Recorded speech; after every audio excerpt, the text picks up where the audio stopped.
The media lied about Secret Service running out of money to protect Trump family. We've been combating fake news for quite some time now. Every time the president wants to call someone out on it, they seem to just get offended, and not actually defend the issues that he's calling out.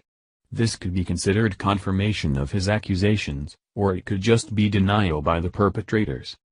The problem with the fake news industry, also known as the mainstream media, is that for one thing, nobody likes being lied to, and for another, they're using their power to sway people's opinion of important political issues. Since the DNC seems to have put out a political hit on the president, the fake news rumor mill has been in full swing, attempting to turn the American people against him. Since he doesn't have a record in political office that can be picked apart, they've got to get creative and go after something that can be dissected.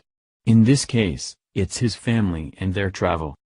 It's worth pointing out here that the president and his children aren't demanding that they be protected by the Secret Service.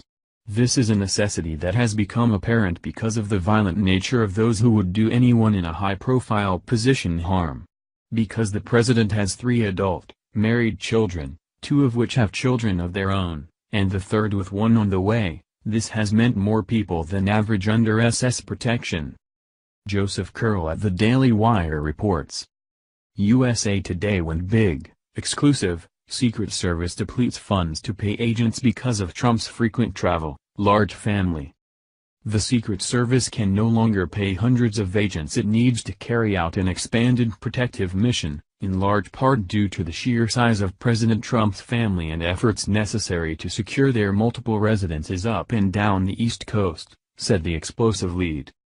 The scoop came from Secret Service Director Randolph Texales, who in an interview with USA Today said more than 1,000 agents have already hit the federally mandated caps for salary and overtime allowances that were meant to last the entire year. The president has a large family, and our responsibility is required in law, Ailes said. I can't change that. I have no flexibility.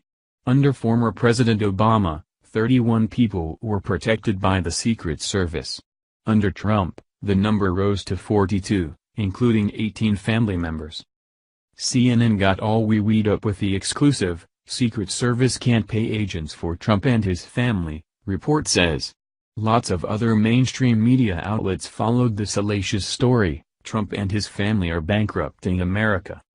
But it turns out the whole story was plain old fake news. Ailes, in clarification to USA Today's breathless report, later said funding for roughly 1,100 agents working overtime in 2017 is not an issue that can be attributed to the current administration's protection requirements alone, but rather has been an ongoing issue for nearly a decade due to an overall increase in operational tempo.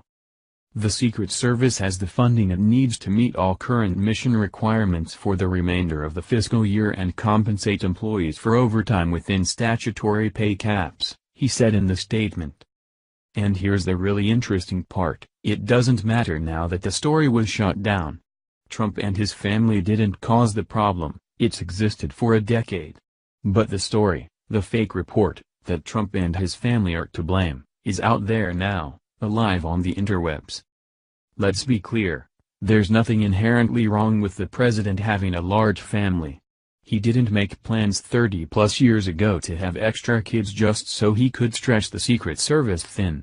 Even if these allegations were true, the fault would lie with those making attempts on the president and his family's lives, not with the family. The president's kids and their kids haven't done anything wrong, they're all minding their own business. Perhaps the funding for the Secret Service should be compared with all the national debt that the president has decreased. Maybe that would make everyone feel better. That, however, probably won't get a lot of airtime, considering that doesn't fit the narrative. Thank you for watching this video. What do you think about this? Share this on Facebook and Twitter along with your comments.